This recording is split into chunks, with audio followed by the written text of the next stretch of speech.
Welcome back for another OG Show Live. Mr. Randall, how you doing?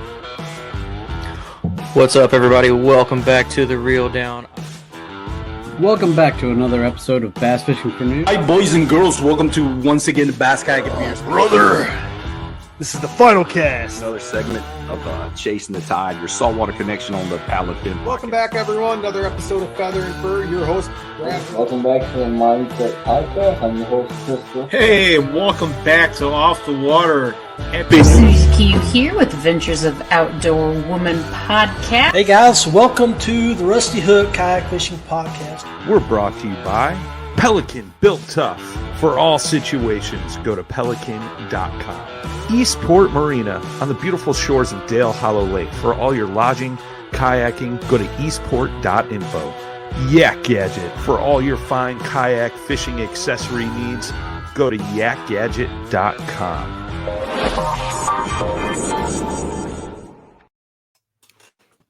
Hello, everybody out there on the airwaves. This is the final cast on the Paddle and Fin Network. We're your hosts, Matt And Brad. What's up, buddy? Did you like how seamless that was? Yeah. That was nice. Yeah. A lot better than the ending last week. Yeah, I was about to say, for everyone who got through the whole show last week and you were wondering at the end, wow, this is just weird because nothing's happening and then it went all echoey. Yeah, technical difficulties, computers suck. That's all I'm going to say. So pardon the awkward silence, but everyone needs a little bit of awkward in their life since The Office isn't on TV anymore. So I still watch that show every night, man. I love that show. oh yeah, dude, I watch it. I watch it all the way through every year. Yep, it's awesome. pretty much. Makes life so much better. But Heck yeah. anyway, what's going on with you, man? Oh, not much. Just did. I only went fishing one day this weekend. I had to work Saturday, so I did catch a fish though when it was 26 degrees, and yeah, so I was happy. Out there 2 hours, and I went home. Yeah, I was about to say I was gonna go out there, and I woke up and I felt like poo Sunday morning, and Saturday I had a date night with my mom for Christmas. Got me and Stacy, and then my sister and brother-in-law comedy show tickets to see John Christ. Yeah, John Christ. And he was funny. His opener was way funnier. Like, it was hilarious. But he was funny, but we went to the Cheesecake Factory, and every time I go to the Cheesecake Factory, it doesn't like me no matter what I get. I got some chicken there one time. Didn't work out. I got the pizza. Didn't work out. I got spaghetti. Didn't work out. And this time I was like, I'm going to eat a steak because you can't screw that up. Guess what happened? Didn't work out. So I'm never going there again. Like, me and my wife got engaged there, and I told her, I was like, I love you to death. Because every anniversary we try to go back because it's the same. It's the one over by the green. You know where I'm talking about. Yep. And we get the same booth, and it's romantic. And I told her, I was like, babe, I love you to death, but I will never come here again. And so I'm never going back ever again. Because the whole show I was sitting there getting like the pardon the non-family aspect of this, the poo-poo sweats. Just sitting there trying to hold it in because I couldn't leave. And then the next morning I still felt it, and I text Brad at like 7, I think, or 7:30 something. And I was like, dude, I'm not coming. I can't do it. And then the other guy who's supposed to meet us gets out there, he forgets his paddle. So that sucks. Yeah, James was fishing from the bank, and I was sitting there in my kayak fishing. He was just staring at me. I'm like, hey. I wish I didn't forget my paddle. I was like, I know, this is awkward. See ya. Yeah. But hopefully he didn't know if he forgot it or if somebody broke into his truck and stole it. So I hope not, because it was a bending branches. So that would suck. Yeah. But yeah, man. I'm pumped for this weekend. Shoot some geese on Saturday, fish on Sunday, and then actually Friday's my last day to work until the following Friday. I get 6 straight days off. You better go fishing every day then. Or I am. I'm doing something every day that I can. Like, I'm doing something. So that's awesome. I'm jealous. I'll be spot hopping all over the greater Miami River. But super interesting show. The news is so fresh, it's not even funny. We've got on the show from Jackson Kayak, Chris Funk. Chris, how you doing, man? Hi, doing good. How y'all are? Good. Welcome back, man. It was Oh what, man, like it a seems few like we weeks just ago? did this. Yeah. Yeah. I should have changed my pictures. Made it something different, so at least people like kind of But yeah, no. Well, Miss Jean Wilson said I should have put up my pirate flag behind me, but these are Point au Chien pictures. I don't know if anybody's ever seen my Point au Chien videos, but these are some of my favorite shots from down there chasing redfish. So those are mine. I love those ones. Dude, that's awesome. I tell you what, so I'm not like this has nothing to do with the show. I'm just gonna say, so I don't know if you categorize yourself. I would categorize you as a professional photographer. I'm a professional. That's what you're we call professional. We're professional. I like it. Professional. So you do, but I mean, you do some events and stuff like that and whatnot. And I dabble in photography. It's a hobby. And I tell you what, I'm sure it's the same for you. I have a picture that I took a couple months ago that I got blown up and framed and everything. And when you have a piece of your own like artwork on your wall, it's awesome. It like changes, Yes. right? It tickles something in your heart. You look at it and you're like, I took that. And everyone likes it and they comment on it. Like, I want everybody to see it. Yeah. Yeah, that's the fracture. I don't know if you've ever done anything with on glass, but those are done on glass, and man, that's cool. They're really, really neat. They're very vibrant in person. Y'all have to come to the house and see them. Hey, we already said in the last show we got to come down there because I got to fish around some gators. Come on, man, let's do it. Only when they're not. If you watch that show, I went on a tangent of why I don't want to do that. So, but I found out if the water's cold, they won't eat you because they can't digest you. So and we won't make you eat at a cheesecake factory, so you're good to go. I asked my bride to marry me at Del Taco, so we were in the Del Taco drive-thru, so it's a wonderful celebration for us because we love old Del Taco. See, I wish it was something different. I wish it was like, oh, where'd you guys get engaged at? It's like, oh, Texas Roadhouse was great because I'll go there all the time. But well, funny thing, my mama told the folks at Taco Bell we did it in their drive-thru, and they wanted to give us a free dinner. It's like, sorry, y'all, it was Del Taco. Oh man, she's bad about getting details wrong. That's all right. That's funny. Hey, tomato. It is what it is. Come next June, that's been 30 years. Well, this actually January 17th, that'd be 30 years ago when I asked her to marry me. So it worked. That Del Taco hung with it. There you go. There you go. I'm sniffing on 10, so I'm getting there. Slowly. Congratulations. Well, congratulations to you. Thanks, sir. But this week on the show, obviously, we already said you're from Jackson Kayak for this. We're not talking about safety and on the water camping, which is something everyone should go back and listen to. But this week, we're talking about the brand new kayak from Jackson, the Coosa. The re-envisioned Coosa-x. Don't forget the X, pal. Yes. I was getting to it. I was building up. You just cut me down, Brad. I'm building it up because this is exciting because this kayak is, in my opinion, as a kayak angler and been in it, and Brad's been in it for a while. The Coosa is a staple. Especially river fishermen. We know most of us know the Coosa. We either have been in one or have had one and love it, or we see people in it and get jealous that they're in it. So it's exactly how I am. Like I've always wanted original Coosa, and it just never happened for me, man. And see, I started with the Coosa, and as a canoeist for 20 years, and then of course I went into I think I told you that story. I jumped into a cheap kayak to try it out after the family had gotten out of the canoes, and then once I ended up with the Commander that I loved, had a Native Magic big boat and a Commander that I loved. But the first time I got into a moving water, because it seemed like I was always in some sort of moving water, and when you put a longer boat, it was very difficult to maneuver what you needed to get around and do. So yeah, my first moving water rig was the OG Coosa, and an incredible boat, still an incredible boat, and that's the beauty of some things that get put away. Hopefully Jackson will come back and run limited runs of things like they did with the Kilroy this past year. So I'm hoping now, things get discontinued, but it doesn't mean they're destroyed or taken away. So I don't speak for Jackson in that, but I'm hoping that they will do some limited runs in the future of those boats. Now I will say that for me at the time in the Coosa, I was 280, and that was a little bit. I felt over. I know I was never stable enough for standing. So once the HD came out, man, that boat just.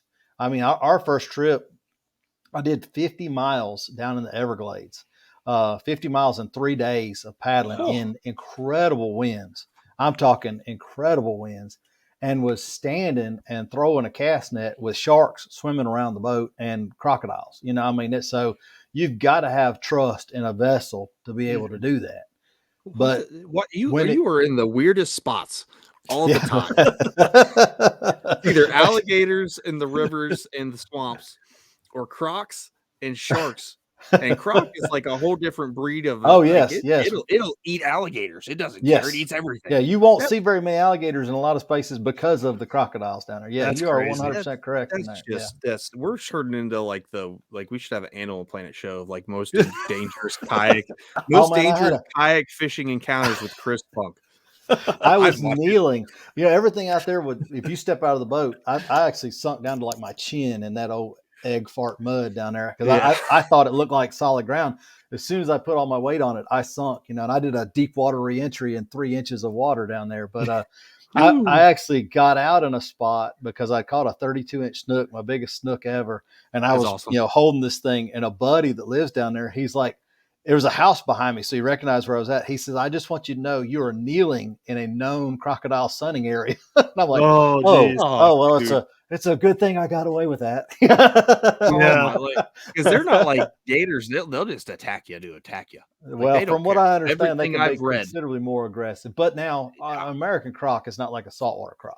Saltwater crocs, you know, I would not be in anything out there that wasn't armed and dangerous. They found some of those. They're there. Well, yeah, people released them. Yep, I know of at least 2, but you are correct. I know of at least 2 instances that and boy, you know, if those things get, I'll probably be done fishing down there. I got too much poultry in my blood for that.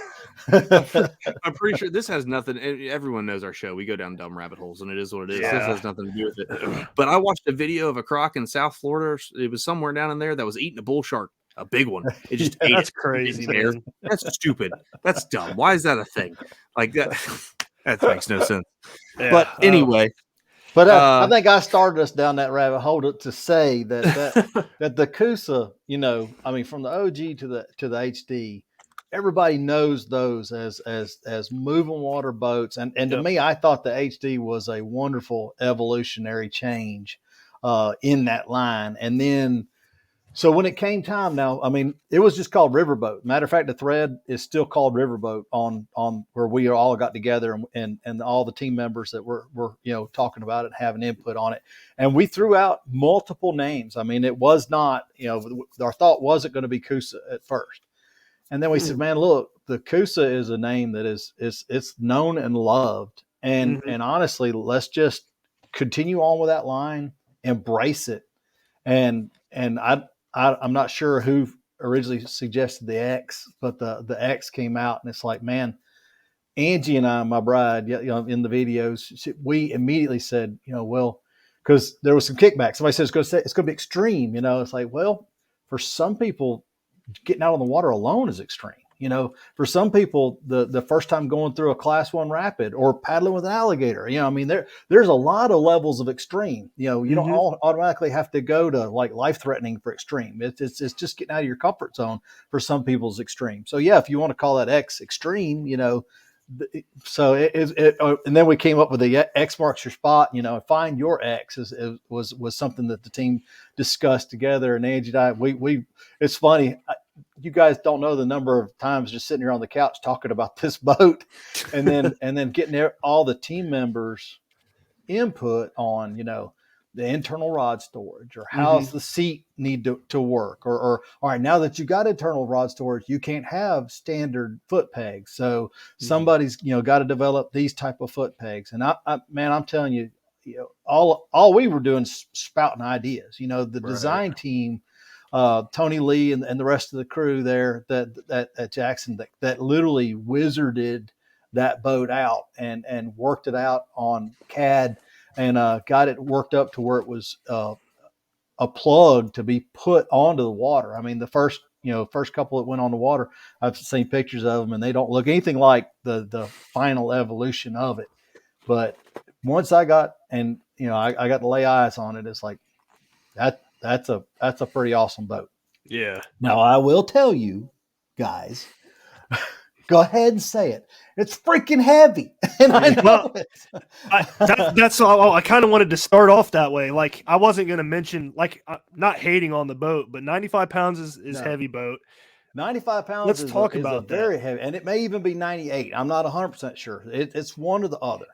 Yeah. But yes, please, and that's the way if anybody's ever watched any of my videos, and I'll tell you right now, there's things that I like and there's things that I don't like about boats. Mhm. And if I'm not 100% honest in my videos, I mean, I'm not going to pull punches, and Jackson knows it. And if they ever asked me to pull punches, I'd hand them my hat. Like, I'm done, guys.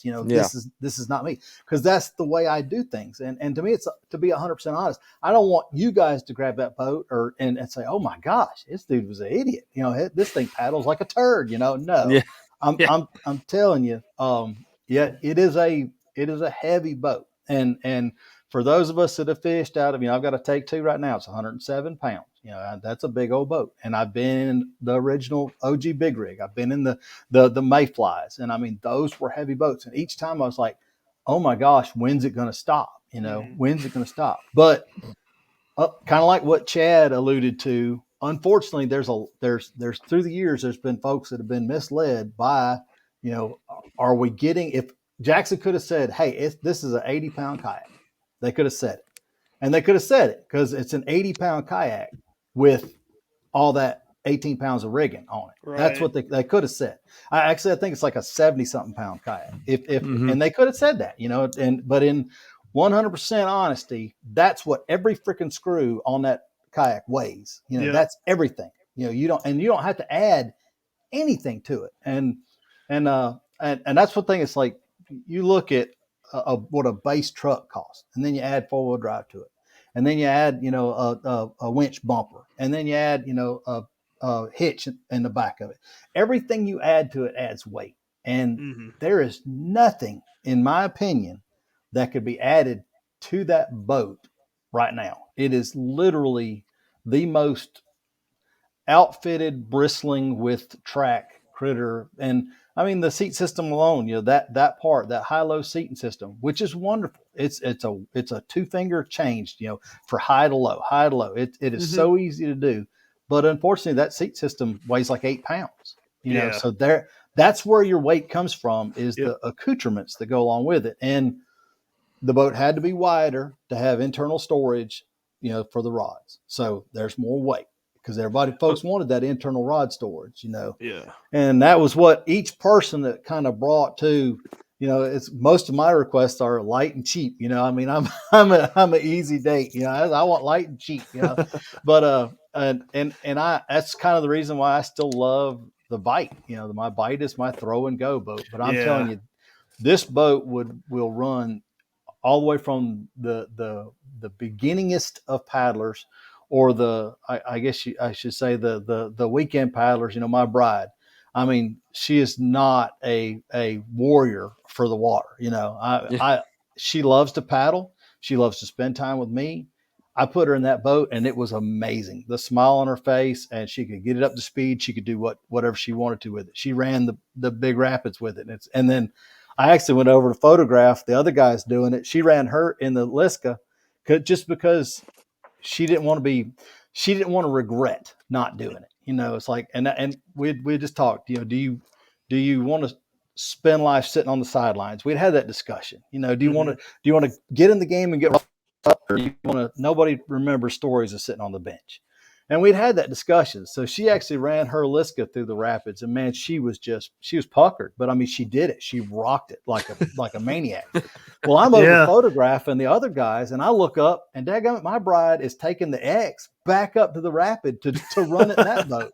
And she's like, well, if I'm going to talk about it, I need to know how it acts. I'm like, yes, ma'am, you certainly do. So, but it's that kind of boat that can go from, literally, we talked about, I don't tournament fish. That ain't my thing. But a serious tournament angler in moving water, you could look at that boat. There's nothing that you need to do to it. It's an amazing craft, but each thing adds a little bit of weight to it. Yeah, and that's I was Sorry. going to say, and back to that, and I jumped. I'm sorry. Mine is the pre-production model, so it's about 7 pounds heavier than what the final production model is going to get. In the parking lot, all the entire team picked that boat up and made a guess at the weight, and every one of us guessed less than the production weight for that boat that's 7 pounds heavier than a production weight. Every one of us got it wrong. Huh. So That's interesting. ergonomically, yeah, it's a heavy boat. Guess what? I weigh 215 pounds. I ain't real fast either. Yeah. I was going to mention though, like you said, adding all this little extra stuff adds up, of course. But when I think of Jackson Kayak, I think of like quality plastic. Is there did they beef up the plastic for this boat at all? They very much did, and the trough area underneath your feet is about twice as deep as all other production boats. And what that did is it really stiffened the deck, so there's no flex. There's not going to be a puddle of water sitting on your deck. I wish I had a closer up shot of it, but you could see that the actual grooves. And if you look in the second video, the comparison video where my wife's standing at, you can see on her feet, you can see a pretty good shot of it. But they very much stiffen the deck, especially in the seating area. And those grooves right there that are right underneath your feet, they drop in extra deep. So it's super stiff, and we're all hoping for no flex, no breakage, and that seating system, the Jackson Kayak easy high-low seat slider system, which is not very easy to say in a video. Mouthful. And I'm sure there's going to be some bloopers coming out of my walkthrough video from that one, because that was a multiple attempt at it. But that, although it's a really neat system. I mean, it really is. It's super easy but that alone weighs adds 8 pounds to it. Right. Yeah. That's what I was asking though. Like adding the extra plastic, that's going to add more pounds to it as well. So that's why I was curious about it. 10-4. So that's cool, man. Where do you want to start? You want to go like bow to stern or what? We could do that if you want to. That's the other thing is, like, for me, for a long time, I've been in the bite, and I haven't needed a bow hatch. The one thing that was really, really cool, like when we were over shooting on the Coosa, man, we were in huge, big water. A lot of times that bow was, and when it hits that volume in the bow, if you see the picture of like my bride or Clay or any of them that are hitting that water, it literally forces them up and skips them across. That volume in that bow just keeps it from diving, because if you hit a big old wave and it dive, it's going to fill your boat. Yeah. Then you get kind of squirrely, and that extra digging in when you start to peel out of a wave or out of that current and you hit that smooth water, that seam is going to roll you. That's where a lot of folks get bit bad. But there's so much volume in that bow that just pops you up and makes you run over that water. And then that hatch has got a really super lip. I think it's the same type of this on the NAR, but that lip, I had drones, I had camera bags, I had our lunch and all kind of stuff all stacked down in that boat, which is it. I mean, you could probably put a small child in it. I mean, it's that big, it's that cavernous. But there was not one drop of water in 3 days of running rapids. Not one drop of water got inside that hatch. So I was very impressed with that. But and back to the water, I know folks they're like, yeah, this guy, he's clueless. But I have not done much in the whitewater as far as, like, my thing is to go through the whitewater and then, get out of it and stay safe. This boat, I turned around and paddled back up into it and would surf and just literally sit there. You could hold your paddle and that boat would just hang. And then it'll actually start driving up river on that hydraulic, in that current, and you're surfing and it was the most amazing. And I found myself just like giggling like a schoolgirl out there, and just watching, and I would run through and then cut across. And like, if you hit serious moving water at a steep angle, if you're trying to cross, most of us know you got to lean downstream to pick up your upstream edge, or else if you hit it side, it's going to roll you. It's going to that current's going to catch you. It's going to flip you over.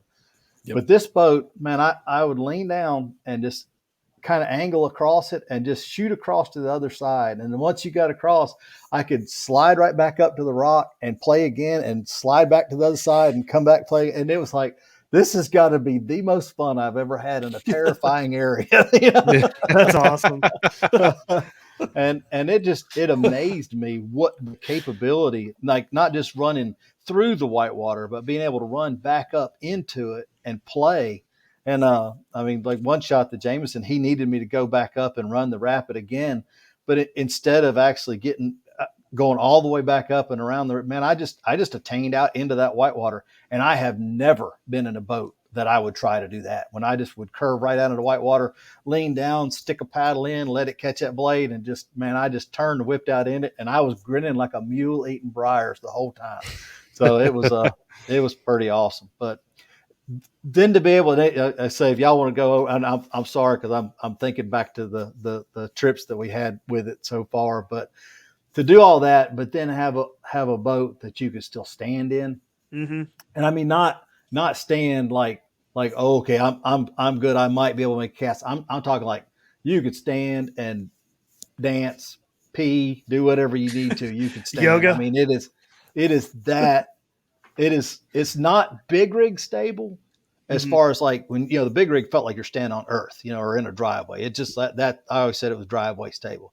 It's not that kind of stable because you have to have the rocker. You have to have that maneuverability. Yep. But it's when you stand, there is just that tiny bit of enough movement to let you know, hey, this is what this boat is designed for. And then it rocks solid, locks in. And I mean, secondary stable. Oh my gosh, it is unbelievable. And to be able to just, step into a floating boat and go is pretty daggum cool to me. I like that. But all right, anything else we need on that? Y'all want to know about that rod storage stuff? That is the part that really blew me away because I wasn't sure how that was going to work. And well, that part's interesting because the original Coosa, you couldn't do that. That boat was a little too narrow for it. But at 36 inches wide, you got a lot of room after you have those rod holders in there. Oh yeah, I mean, you got a huge deck. Yeah, the HD, they went outside the through into the tusks on the outside of the bow. But this, literally, the rods are completely on the inside of the boat, and so it's all the way. Your reels are back by the seat, and the rods are on the inside of the boat. So you could run that boat, against rocks. I mean, if you were going through rapids and hit it against rocks, you could go through brush. You could go through, if you're down there in Point O'Shane going through the bulrushes and stuff like that, you can go through it, and there's nothing that's going to hang on the outside of the boat. I mean it is 100% accessible on the water. I mean, it's pretty easy to get down there and get to them and get them unhooked because it's got a bungee that comes up and over where the butts hang in there. So not only are they in the bow and then in that little holder in the back, but they're also bungeed in that holder in the back. So you can flip that boat over and over and over and over and over again, and you're just going to wash your reels. You're not going to lose them. It's kind of interesting because, like, you got obviously it's a little bit inspired from the NAR that you guys created because the rod stagers, the track, the way the rods sit right next to your seat, kind of reminds me of how the NAR is. Yes, sir.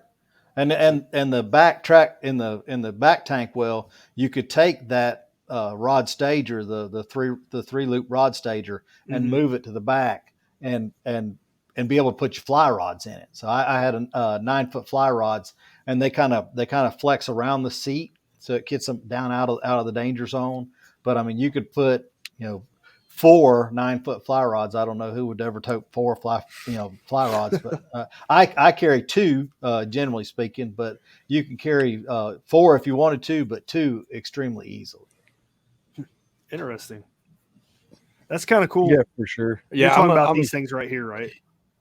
Yeah, they're right behind the seat, right in front of that tri-track. You can see that and so they mount in multiple areas. They also come with a 90-degree adapter, so you can change it if you wanted it to go up on the tri-track or back on the flat track. So right now they're mounted on the flat track, and That's that cool. can also go to the back for your fly rods if you wanted to. Go ahead, Matt. Yeah, I mean, it's such the big issue because there's a couple other boats that are out there that have in-rod storage before the NAR and before this boat that it's awesome for like transport. I'm not going to name any names. Everyone knows who they are, but I'm not going to say it anyway.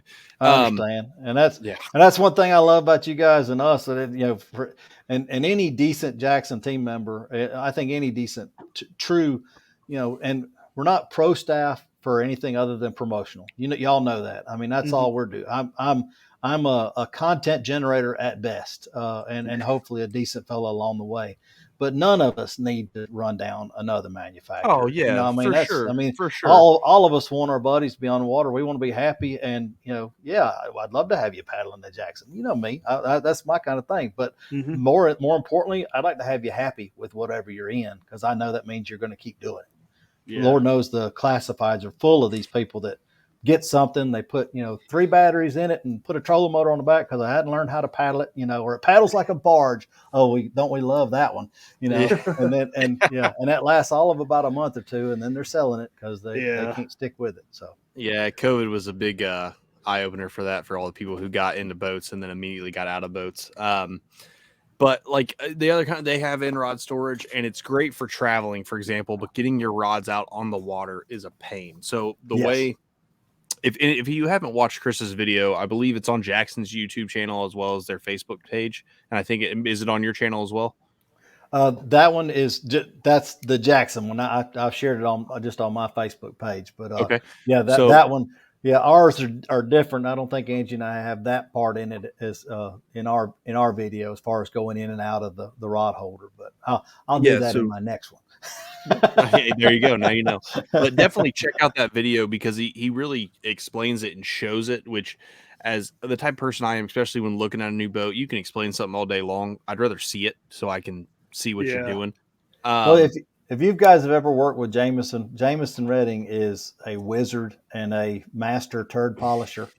So he helped trust me that, I mean, there is nothing that you can do in front of a camera that he can't fix. And I would have been, it would have not turned out the same had I been doing it myself. Jameson is definitely the wizard behind all that.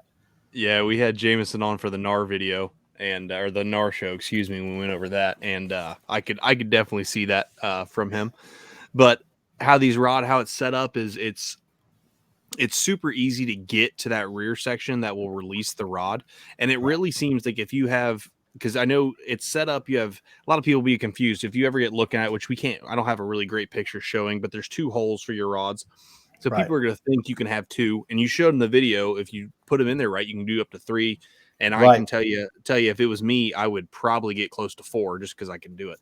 And I mean, it's especially if you're like most of our rods on the butts have the rod section and not a full handle. And it's really up to you as much as you want to put underneath that bungee. But it's got a very secure little bungee that goes over all of them. So I wouldn't think you'd have any trouble doing that either. Yeah, exactly. And so when you see the 2 holes, just know.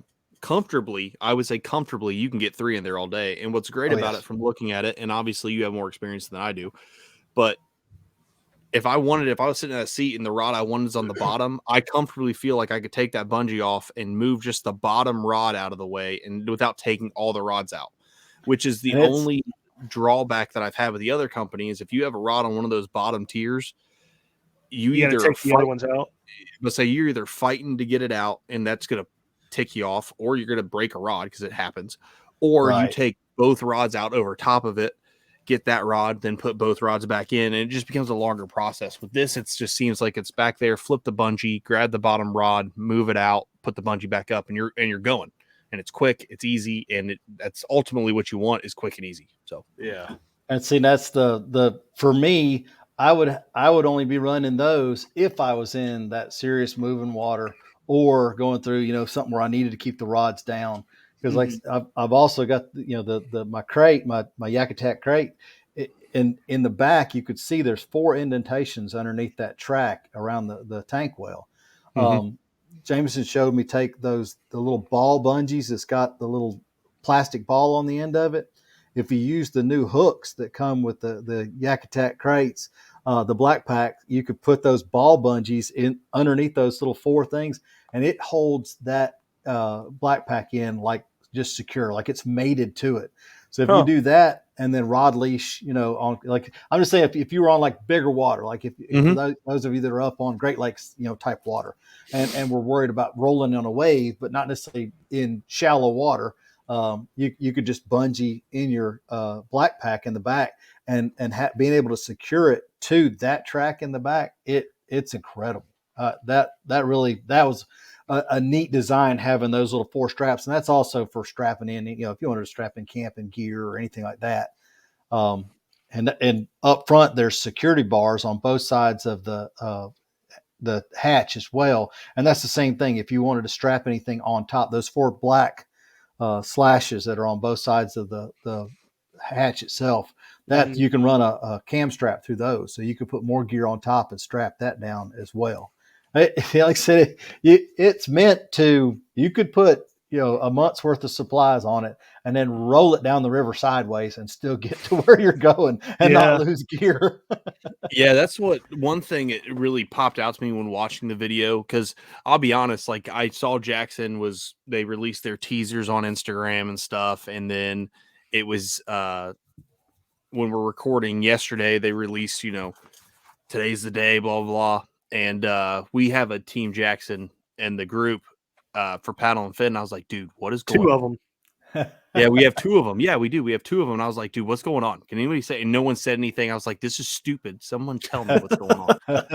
And those of us that had, of course, I mean, all of us have NDAs, and we were, thankfully everybody stuck to their guns. And then they did. But the beauty is that even the team, as it got closer, we were sharing and discussing, and the team was tight-lipped about it because everybody's sharing the excitement of it.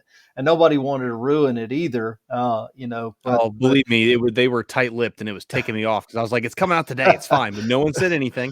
And then the video came out, and I was watching your video on it, and I was like, one thing, like I try to lately, just because being on the show, I don't look at everything from like a turn aspect or even a fishing only fishing boat aspect, and I'm looking at the boat and the amount of ways you can rig this boat up for whatever activity you're doing kind of takes it from, the in-rod storage is awesome, but at the same time, this boat's not only made for the fishermen. You have security straps for the front for extra gear if you're taking a lot. The tank well is massive. You have, if you like to do heavy water and camp on your which we'll get into the recessed drain stuff. I can't think of the word. Scuppers? No, the recessed scuppers, but the troughs, the recessed troughs, if you're going through heavier water, it empties out a lot quicker. Like the amount of ways you can rig this boat. I know you mentioned it's got a flat surface on the front, so if you wanted to put a motor, you could. Yes, sir. I mean, and also the 2 track pieces up there, which I've never used the chute, even though I've got the Anchor Wizard and the Yak Gadget, both anchor trolleys. Or cranks, but I've never used a chute, and seeing the chute idea for up there on the bow, that definitely makes you think that would be a neat addition, so and although that's not one that I've done, it's definitely pretty cool. It's kind of like having the which I don't run a drag chain off the back. This one you can, but drag chains terrify me. I know I'm, like I said, I've got too much poultry in my blood, but just I've had stuff hang and snatch me around before just from drifting. It's like, no, there's no way I'm not going to do that. Can you imagine getting a drag chain on a gator in the middle of summer? Oh, geez. That would be terrifying. Yes, sir.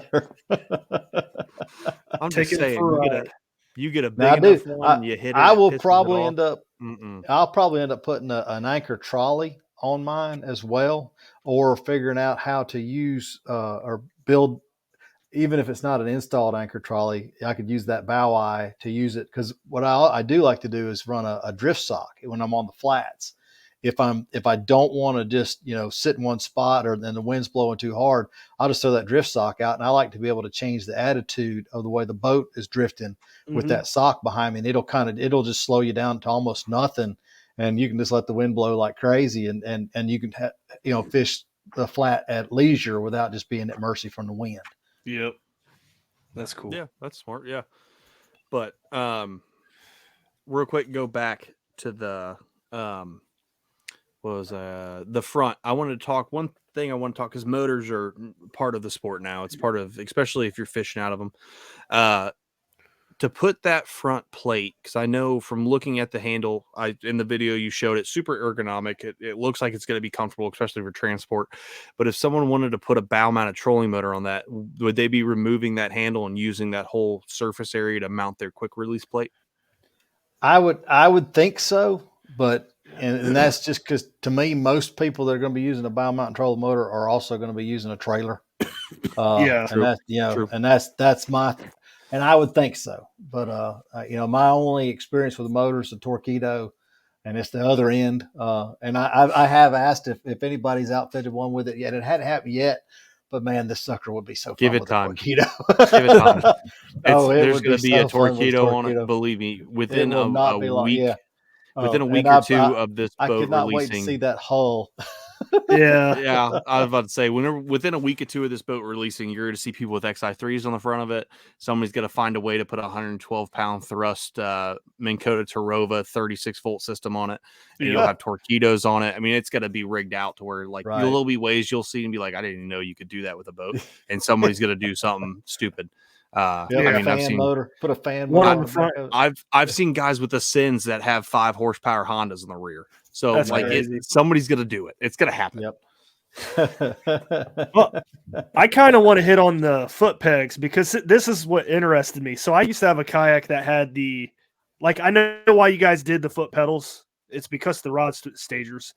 I used to have a kayak that had the rod stagers. They didn't have foot pedals like that, and an idea like this crossed my mind. I just could not figure out how to do it myself. Did you guys run into any issues about where you guys wanted to place those or anything?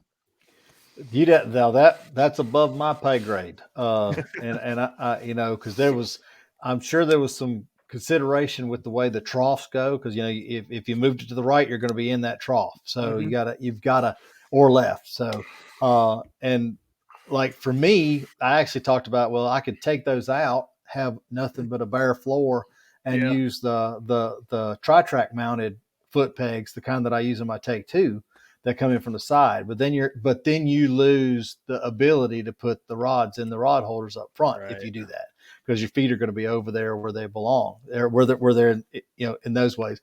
But honestly, those foot pegs, and I said about changing that to that low profile knob, because those foot pegs, there's nothing to hang on. This thing is probably one of the snag freest boats. This is more like what even the Mayfly, the thought of it with it being snag free. This is, other than the 2 knobs that are holding the foot pegs right now, and all one quick change of those, I'm going to put some low profiles on mine just so they won't snag fly line. But this boat would be an incredible fly boat.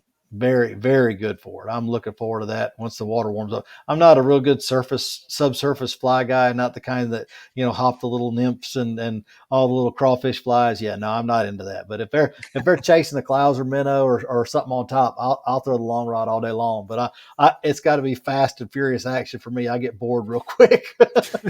Yeah, I hear you. No, that little design feature just stuck out to me. I thought that was a cool idea that they added those foot pegs. Well, no, it's they're ergonomic. I know everybody likes to throw that word around, but they're really comfortable. And I mean, and they'd even be comfortable barefooted. It's not, because your feet go kind of over where your entire foot doesn't lay up against it where the bolts are underneath there. It's just the pads of your feet. Yep. And it's enough that, I honestly only use the foot pegs when I'm paddling in hard water, and when I'm when you take a hard stroke with your right hand, you need to be pushing with your left foot to even your boat out, and when you take that hard stroke with your left hand, you need to be pushing with your right foot. And it sounds counterintuitive, but that's the best way to make a boat run straight and run where you need to. So I will put pressure on those at times, and they're comfortable to do it in that way. And that's a really good point too, because like I said, the boat that I had didn't have the foot pedals like that. So I didn't know what to do with my feet. Like when I had to turn some way, it just felt awkward because I didn't have anything to push against. So I'm glad you guys added that in there. Yeah, having the pedals right in the middle there, it tricks your brain into, instead of just like keeping your feet like your knees right there or having to put them off to the side, like it's right there in the middle. It's natural to put your feet straight ahead of you, because when we sit down, typically people aren't sitting wide legged out and all weird. We're sitting in a chair with our feet right in front of us, so it's natural just to be able to put your feet up on something. So I mean, it's great placement and it serves the purposes that you guys want. So that's awesome. And that seat is high, man. It goes way up there. That's another thing. Yeah, I was going to talk about. I saw in the video it was in the low spot, and then you dumped it to the high, and I was like, "Oh Lord!" And I mean, and it's way up there. I don't see if I don't think I have a dang picture of it. Shoot, fire! I had a picture of it with the with the Liska as well, side by side. You can see the comparisons. I'll try to put them out so you can see them. I'll find them again. I shared them back on the team page, but from the deck to the seat, it's 3 inches difference in the height on the X to the Liska in the high position. So from the front, so it's high to the point that if I was poking around and fishing, I'd be fine. But honestly, I was more comfortable in the low position for both the running and the fishing, because the low position felt like high position in all the other boats that I've been in.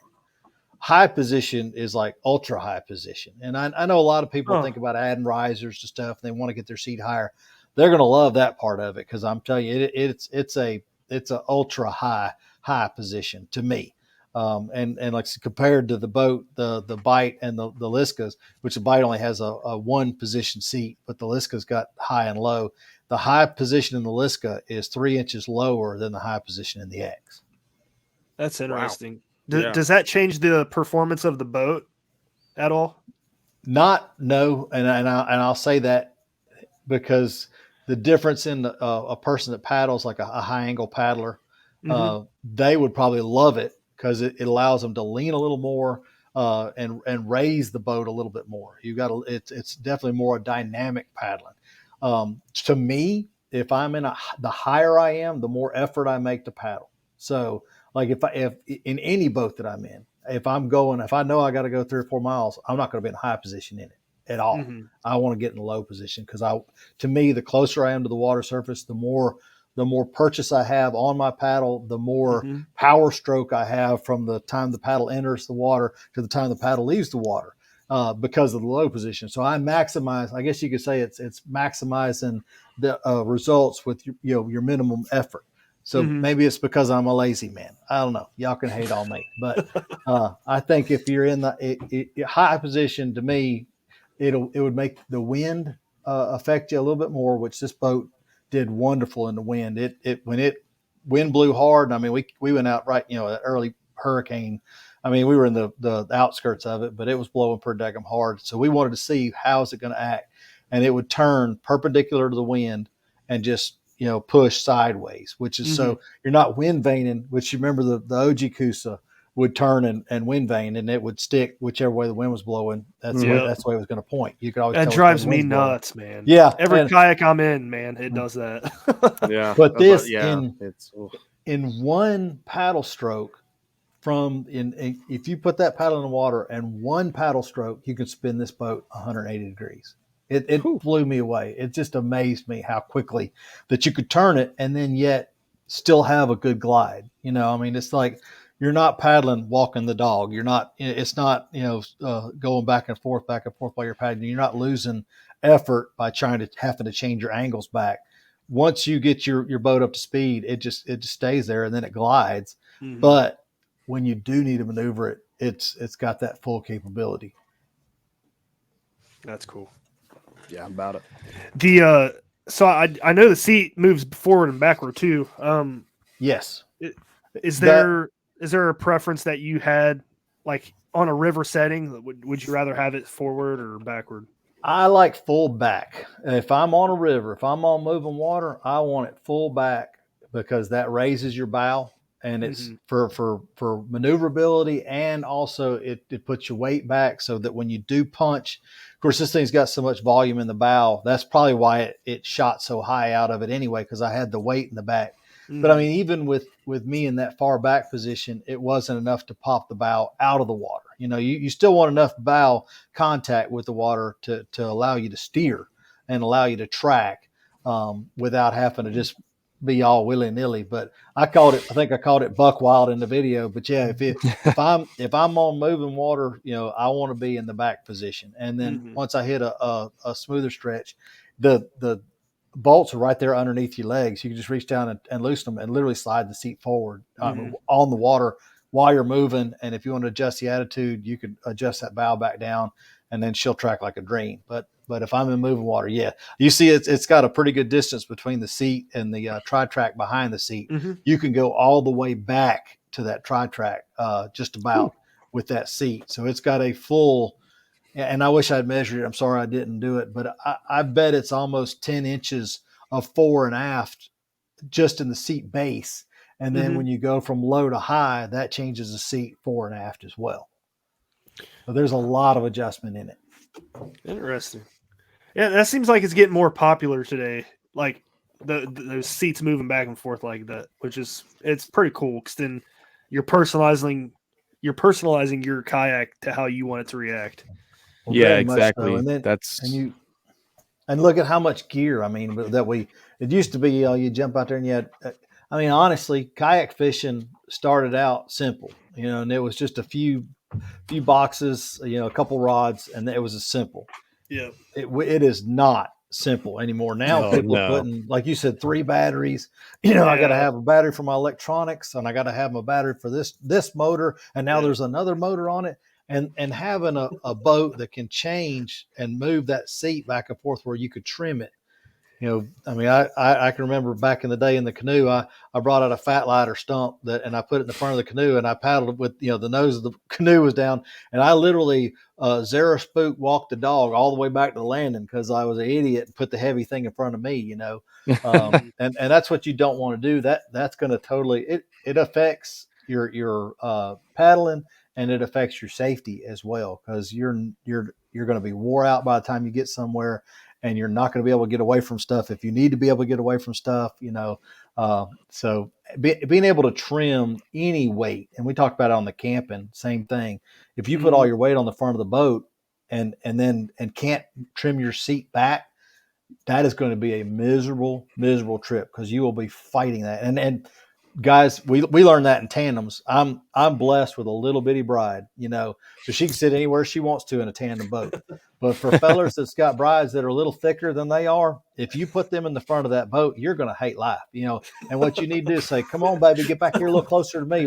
I just want you near me, darling," you know. And you've got to talk them back closer to you, because if they're way up there in the front of the boat, I'm telling you, that's why they call them divorce boats, is because you put it too far forward. or you could just switch sides. Yes, exactly. Yeah, but no dude wants to be up front. Like, no, I ain't the trolling motor. I'm the Evinrude. What you talking about? That's funny. Right there. I don't have a Dakota. I'm a Mercury. Yeah. All right, moving on. Sorry about that. Yeah, no, that was hilarious. Since they don't ever apologize for that. One thing I'm a huge fan of, and I think Jackson is revolutionary in making it, is that tri-track. And you brought it from the NAR over to the Coosa-X. That tri-track opens up. Don't forget my take 2. And the take 2. Okay. I'm not forgetting. Okay, it's there.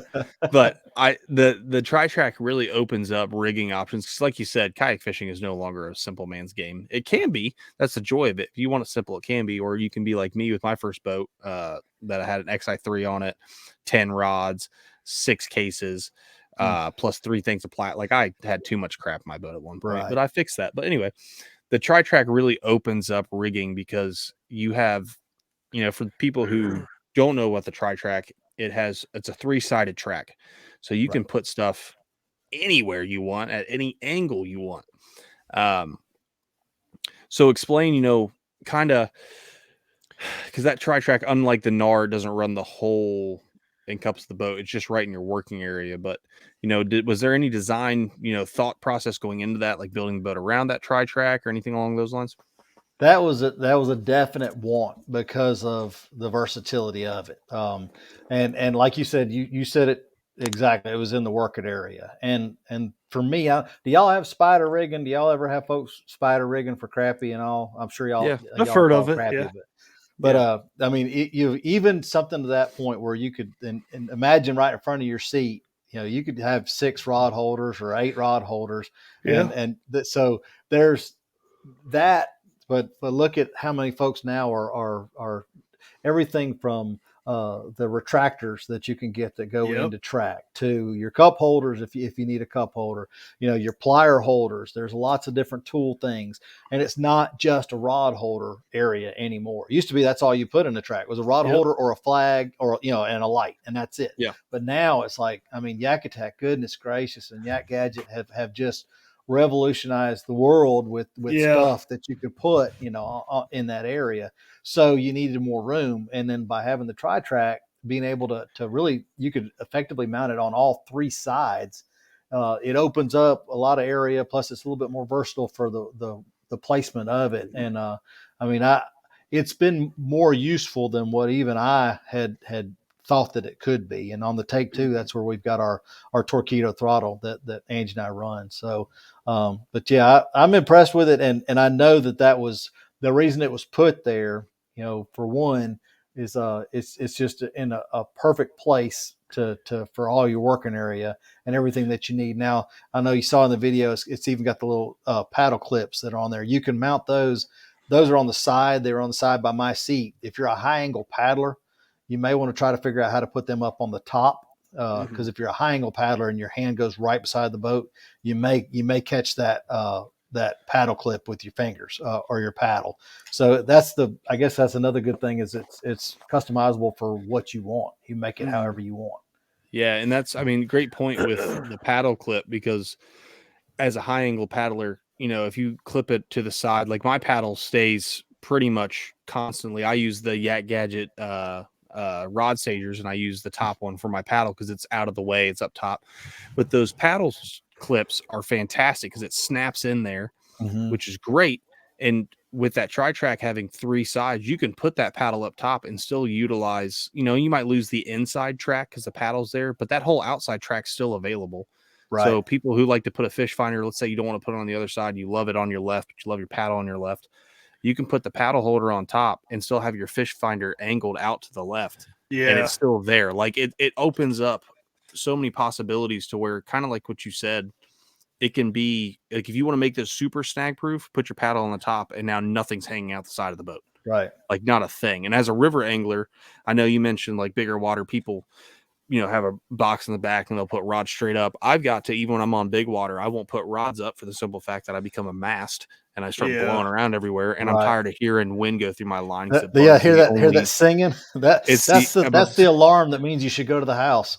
Yeah, believe me. I'm about deaf in both ears, but I can hear really high pitched stuff, and that's like when I'm out there. Normally everything's dulled down, but I can hear that great, and I'm just get ticked off. So now everything just slays horizontal. So be able to do that. You're horizontal completely. You can go at any overhang. You can go in any. I know guys who go underneath bridges to get to stuff that's super low. If you really wanted to be super ballsy, throw that in the low seat position, nudge down, and you're going right through, and you're not getting nothing stuck on it. It's awesome. Right. Yeah, I like the tri-track just for the simple fact you said retractors and stuff. Throwing them on the inside of the tri-track, right? You can line that whole tri-track with like all your tools if you wanted to. You can. And then on the top, you could put like your paddle stuff, like Matt mentioned. I do like the idea that you said we're having the fish finder off the left side or the outsides of it, and then pointing it upward. I like that. That's a good idea. And then Yeah, having like a transducer mount off the outside parts of it. So it They like said works out. It's pretty Yeah. versatile for what it is, you know. And Yeah, I've I'm even gonna thought about figure out like a way. I had a dash built on the Kilroy DT that had my fish finder on it, and it went from gunnel to gunnel because it was an open boat.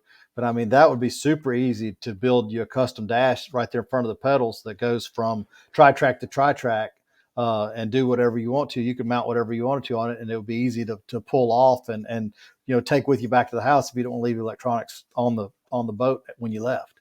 Yeah. Yeah, I'm gonna find a way to put a tri-track on something. I'm just gonna. I know. I want to. I mean, John, that Yak Gadget, he's been trying to utilize tri-tracks with some of his stuff he's coming up with. So. Yep. And it's got it on the back too. That black piece that's behind the seat. That's another chunk of tri-track. So I mean, if you needed to run flags, lights, anchor trolleys, whatever you need to. Well, heck, somebody could probably even put some rod holders and just point them horizontal out the back of the kayak. I'm telling you right now, I can already see it. Somebody's gonna put 3 rod holders in the back of that tri-track with a Newport or Torpedo off the rear end of it, or a mink or something on the front of it, and they're gonna troll for walleye on a big lake. Oh yeah. Because you can troll with that all day long. Put a motor at the front. You can have, if you really want to, you can have 4 lines, different angled out. It's like you're on a walleye boat. Same thing. That's kind of like it's reverse of our of spider rigging. You see that's the reason they call them. They look like a water spider out there. You see boats that sometimes they'll have. Heck, I've seen them with 10 or 12 rods up front, but it's amazing watching them. Yeah, we've got a crappie tour who runs through a lot of here, and I've got a buddy who fishes that, and he sent me a picture of his rig out on the water. He had 14 rods in the front of his boat just rolling through little lily pads areas. That's crazy. And you could see, he sent me a video, and there's like 5 rods going off. He's like, I think I got some bites. Wow. That's cool. Like, dude, you're cheating. I'd have 1 fish and 13 wrapped up lines. I could promise you. Yeah. I remember we were fishing underneath the bridge one day. I had all lights. I had like 4 green lights hanging out underneath the boat, and I had a 29-inch striper, and I hooked him, and he circled up. You saw all the lights come in, get close together, and then they'd go out apart, and then they'd go close together. Every time he'd wrap them up, and he'd come up, and he'd go back out apart. It's like, oh, this is never going to happen. But I finally landed that sucker. On 6-pound test. Oh, just Lord. There you go. I bet that was an enjoyable fight. Oh, yes, it was. So moving to the bow, or not the bow, the stern real quick. I really like a lot. I kind of feel like a lot of companies might be starting to shy away from rear access holes, but I'm a huge fan of having that in the rear because especially when it comes to rigging, it gives so much, opportunity in there for it. So. And that's the folks that they really wanted that, because if you're running, any type of a through hole wiring or through, and Jackson's come up with that new and the sleeve where you're going to be able to run the anchor line, 4.5 inside the boat. Which, I mean, I haven't seen that come to fruition yet. I just know the talk of it and what Jameson was telling me about it, but. I mean, to be able to get inside the boat and rig is very, very handy. And that there is the little bag back there, which to me, I keep everything in a dry bag anyway. I'm neither here nor there on that, but it's just good for, I would use that for instead of using the drain plug. If you did get any water in or condensation, I would open that up or the bow hatch and then run a sponge in it if you needed to. So there's lots of good reasons to have access on both sides of it, Yeah. And that tank well, man, I'm telling you, that thing is, I said in my video, you can put a Connex back here, but it's massive. I don't know what the biggest cooler that you could put back here if you needed to, but it would survive a pretty serious party if you needed one. It looks like it looks like it would accommodate any crate that's out there on the market right now. So yes, sir. Like if that won't hold your gear, honestly, this is one of the times like you just better go get you a boat. Yeah, because you've got problem. Yeah, I know a lot of people run the Yak Gadget crate, and some boats they can't accommodate for it, so they have risers that make it rise above the gunnels. So this looks like you don't even need the risers at all. It looks like the Yak Gadget crate will fit back there fine. And I'm not sure on the footprint on it. I know the 16 by 16 black pack fits fine, and I would imagine that if it'll fit that, then the Yak Gadget crate would fit as well. Yep, that's what I'm thinking. So, well, Matt, you're probably about to ask about the anchor thing, right? I was 100% going to say, hey, Brad, if you're not going to ask about it, I'm going to. The inline, you kind of just mentioned it, but the inline anchor system, kind of explain that, what it's going to do to help anglers and how, you all came up with that idea. And I can't take any, because as an anchor trolley user and a dude that usually ends up with a bunch of rope tangled up around my feet, I can't take any credit for that. But like I said, this was a compilation of a lot of wonderful people came up with these things. But I can tell you that is designed to minimize the amount of line out on the deck, because if you do get into any type of a bad situation and have extra line out on the deck, that's a hazard. It's a hazard when you're fishing, just as a pain in the butt hazard. But if you've got extra line out and around and you're in moving water and things flip, that's a safety hazard. So that is a kind of a 1-2 punch with running the line through those areas. And it's literally going, the tube is going to be kind of swaged on one end and swaged on the other end. Mm-hmm. So like there's not going to be any water will go through the tube and out the other end. It's not going to go inside, it's not going to be a point of entry into the internal part of the kayak. Right. It's just going to be almost like an ear piercing, it's going to be a canal from one end to the other, but not access to the inside of it. And that's how the design is going to be done. And I don't know if the production boat has got that coming out on it yet or not, but I know that's coming. But y'all gotta ask people with higher pay grades than me about that one. Where exactly does the line go in and come out of the boat? You could see it. I know you could see it on the back, and on the front. I'd have to pull up on the back. Yeah, it's a little. And in our video, you can see it. There's just an indentation, and it looks like where either a rudder line would go is exactly what it looks like. And there's a fore and aft part of that's going to be the entire system. Okay. But that's and it's going to go up and just get it out of the way so you don't have loose anchor line or, and even where you can hook up with your rod and reel, because how many of us have ever hooked our anchor line or back when we used to all have bow bungees, they all had bungees up front, and that was just a place to, how many treble hooks have you tangled in those? And that's what they were trying to do was I don't run an anchor because of that. I'm tired of getting treble hooks stuck in them. I think Brad did like 3 weeks ago. He got a treble hook stuck there.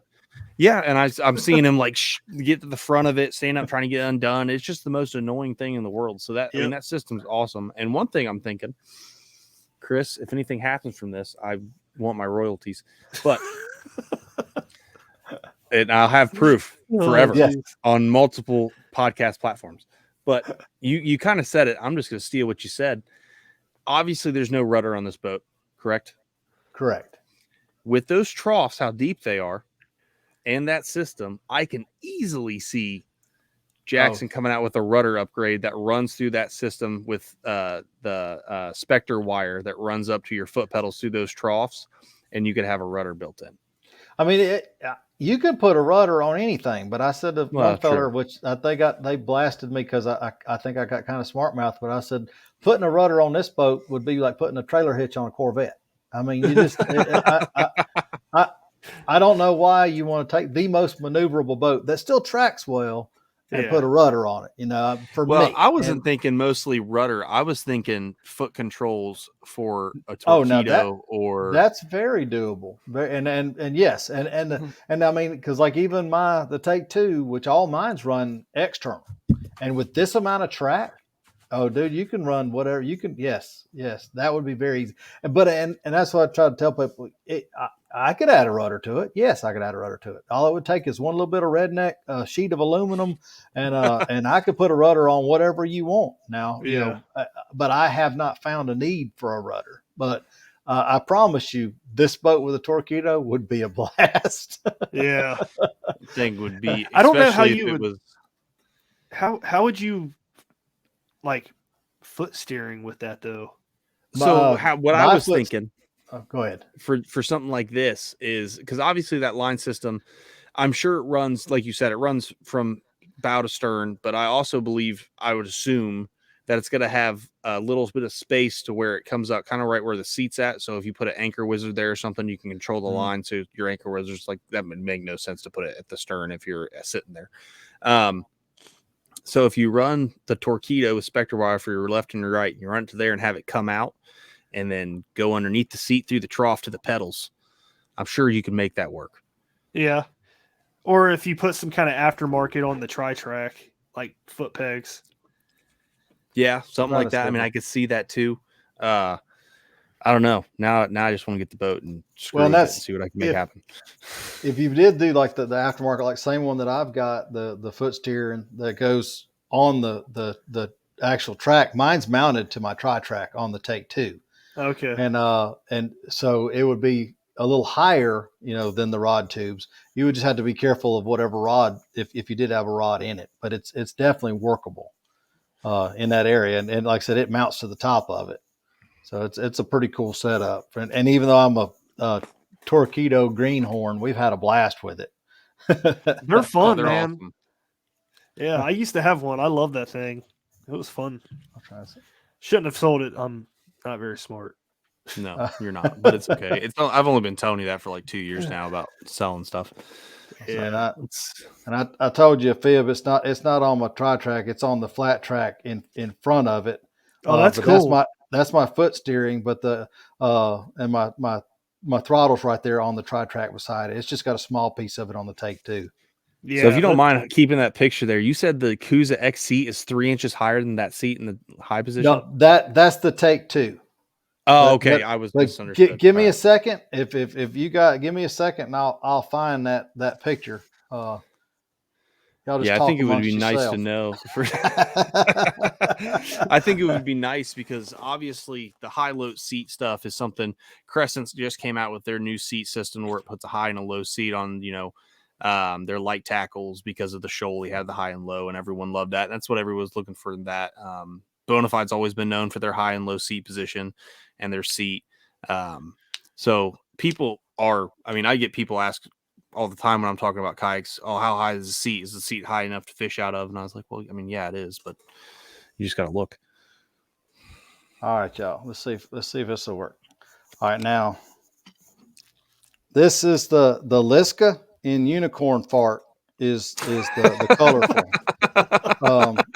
And you could see the difference now. Hers has a kayak cushion in it, but you can see the difference. But I've got one that's even tighter. Stand by, and I'll. This is a close up of. All right, let me get my camera. All right, you see that? That's the Liska. You see that bait? Yep. All right. Oh, wow. It's considerably higher. Yeah, considerably. Like I said, it's probably 3 inches. I would think easily. And look how deep. You can see that now. Look at that trough. That's what we talked about underneath the tail of that bait. Look how deep that trough is. And I mean, if you turn that bait sideways to fit in the trough, you could probably stand that straight up underneath the seat. Yeah, it's pretty daggum deep, and that seat is pretty high. So yeah. Oh yeah. But I hope that helped out a little bit. I'm sorry I didn't have that stuff up on something where I could get it to you quickly, but oh, that's all right. Yeah, we just Angie and I we try to get everything out as quickly as possible and shoot. This is the bite. That's the bite and the in the middle. All right, Liska is to my left, and then the X. So just trying to get a comparison of what they all look like together. Seat position, and the bite only has a single position seat. So, but that shows you considerably. There's a considerable difference in the height off the deck of the X's seat. The Liska is the one, the unicorn fart one. Yes. I didn't realize how small that was compared to the other two. Well, I think it might be the way I'm holding the phone. They're because the Liska and the bite are about the same about the same size roughly. Liska outweighs the bite by a few pounds, but they're similar hull shape. So I got you. That's cool. Yeah, I mean, I'm super pumped about. like I said, and I'll tell anybody, man. Look, it's it's a fat boat, it's a heavy boat, but don't knock it, dude. It blew me away. I didn't want to like it, and then for somebody that loved the HD as much as I did and do, I was not expecting it to move me as much as it did. I really wasn't. That was, and it surprised both of us. Angie and I were both, because I mean, the HD was one of her first unicorn fart boat was an HD, and she fell in love with that thing. And man, I'm telling you, I thought I was going to have to beat her to get her out of it to get her into Aliska. And so we both had a lot of history with the HD, and we were like, the X, we don't need it. We got the HDs. But side by side, if you could get both of them on the water, the X, hydrodynamically speaking, and I don't even know if that's the correct term, but it moves better, it spins better, it just, the paddle ability is just incredible.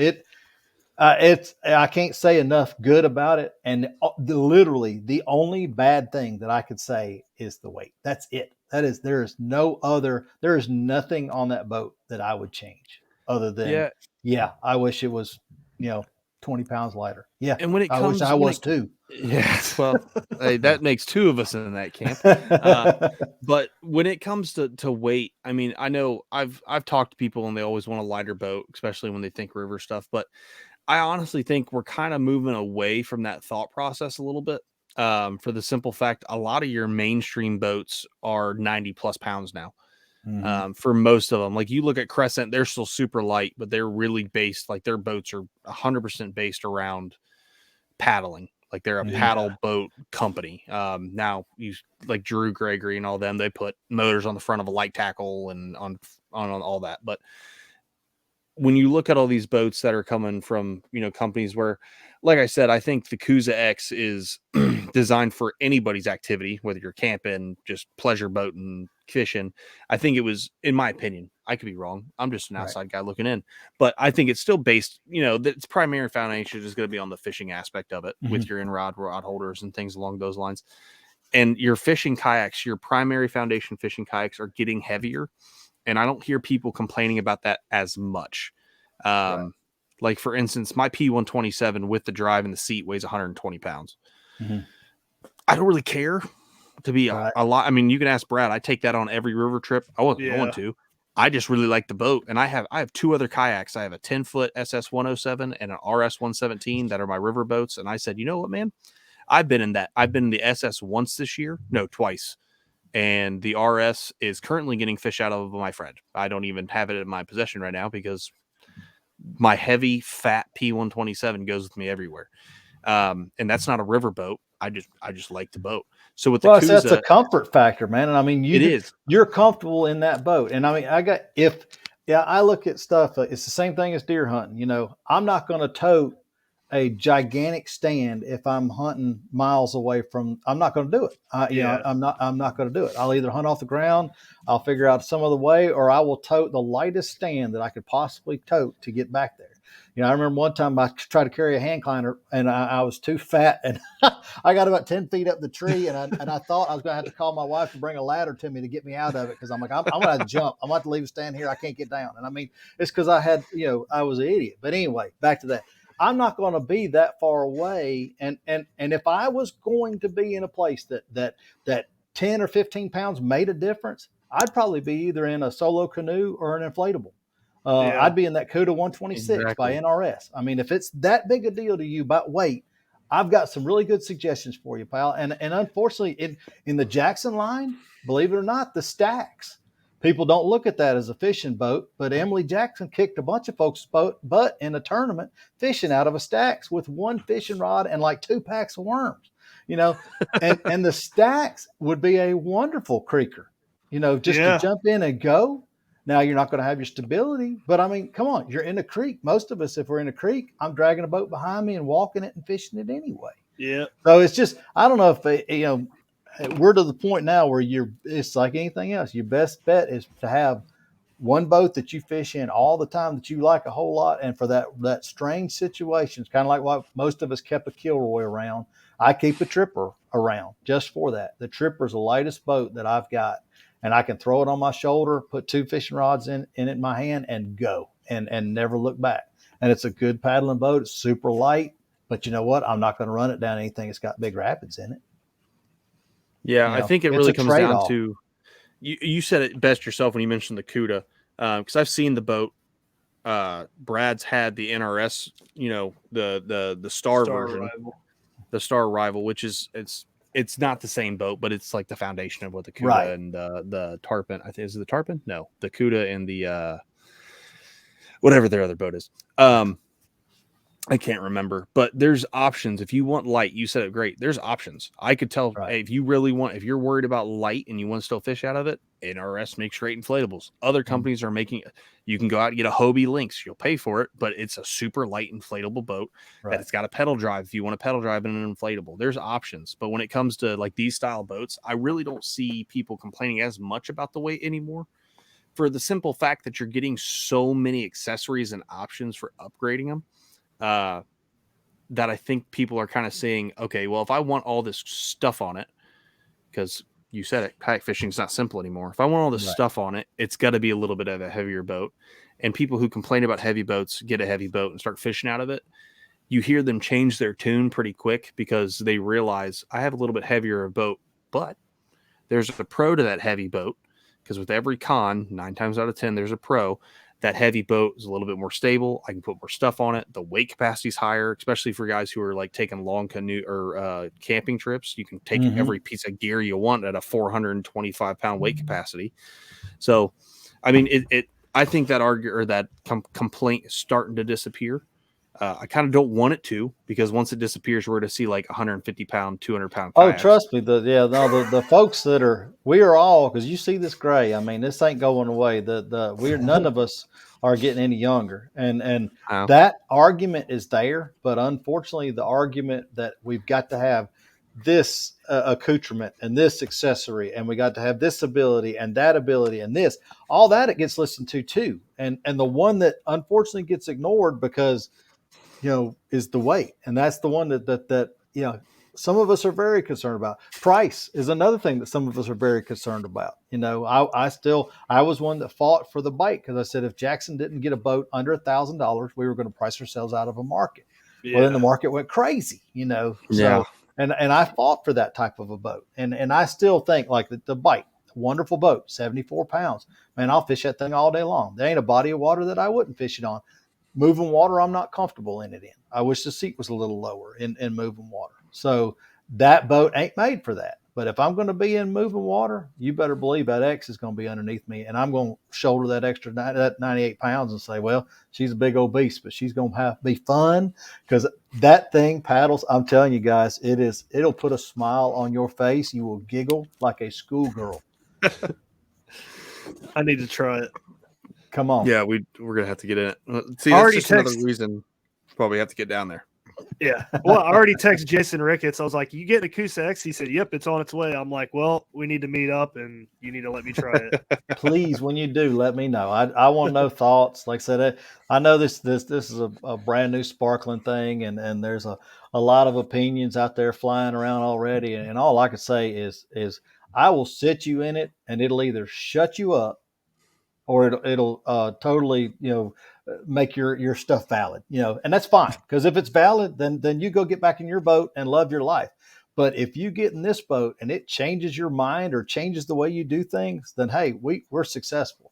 And the funny thing is, when you put that 105-pound Angie Funk in that son of a gun and see her smile and whip it around 360 degrees and then take off down and then jump through a rapid with it and pop through it like a pixie, dude, I'm telling you, I cracked up and I'm like, oh my gosh, this is something here. And that was before I had around in it, so that definitely was an eye-opening experience. And then to run me down the Coosa through that bigger water and then over and over and over again, then run back up into it and sit and like, okay, not just sit, not just paddle up into it, but like I can sit, I can cast. I don't have to put a paddle in the water. this boat's going to stay here. Matter of fact, I had to paddle back because it's trying to run upriver instead, and I don't want to be up there. I want to be back here. That was, man, it amazed me. It amazed me, and I mean, it's just hats off to the entire crew that took it from our brains and to on the water. I can't thank the guys and gals enough, and the wizardry behind it blows my mind. I really, it does. Very cool, man. Well, yeah, this has been an awesome episode. Chris, thanks for coming back and talking to us about the new kayak-coosa-x. Thank y'all for having me. Everyone out there listening, go follow Chris on YouTube. Hit him with your socials so they know where to follow you. I think I'm Chris Funk, the feral one. I believe I am. If you look for a bloody hatchet, that's me. I told y'all the story about the gator hatchet, but that's the bloody hatchet. But yes, Chris Funk, the feral one on YouTube. And I think I'm almost at 4,500 followers. That's kind of cool. It's like, oh, redneck, I hope somebody smiles, and I hope it's helpful. I mean, that's all because it don't make no money, and I don't care about that. All I want to do is have fun with it. And when I'm too old to tote around 98-pound boats, I can go back and watch my YouTube videos and relive those, Yeah. Well, I can tell you videos are super helpful. Go give him a look. He's got some great videos already on the Coosa-X. I'm sure there's going to be many more to come. Looking forward to it. Yeah, but hey, thanks for coming on, man. We really appreciate it. Brad, you got anything left? Nope. Other than you said they're releasing within the next couple weeks. I think it's in the next week or so that I understand they're heading to the first set of dealers. So that's awesome. Get in one, and our promise is, I'm in UCLA, the upper corner of Lower Alabama. If you are around me and you would like to get in mine, now mine is that little bit porkier, heavier one. I don't have the Jenny Craig model yet, but I'm getting that. But whenever, if you want to get in mine, it would be my pleasure to put you on the water, and I'll do the best I can to get you there. Heck yeah, man. Well, thanks again. Everybody, thanks for listening, man. We're going to end it here. Everybody have a good one, and we'll see you next week. See y'all. Thanks for tuning in to another killer episode here on Paddle and Fin. Be sure to drop a 5-star rating, a thumbs up, or smash that subscribe button on any platform you're listening in on. Be sure to check us out on Waypoint TV, waypointtv.com. Make sure you sign up for the Fantasy Kayak Fishing League at paddleandfin.com/fantasy. You could support this show through Patreon, patreon.com/paddleandfin. Don't forget to check out the website, paddleandfin.com. Catch us on YouTube. If you got a question, comment, or want to see a future guest on the show, be sure to email us at paddleandfin@gmail.com. Shout out to our show supporters, Yak Gadget. You can check out all the fine kayak accessories at yakgadget.com. Pelican Professional. For all your cases, coolers, and lighting needs, go to pelican.com. Rocktown Adventures, your Midwest premier paddle sports destination. Go to rocktownadventures.com. Eastport Marina, the beautiful destination on Dale Hollow Lake. If you're looking for lodging, kayaks, kayak accessories, or anything fishing related on the beautiful Dale Hollow Lake, go to eastport.info. And Jigmasters Jigs. When in doubt, get the jig out. Go to jigmasters.com and fill your tackle boxes today.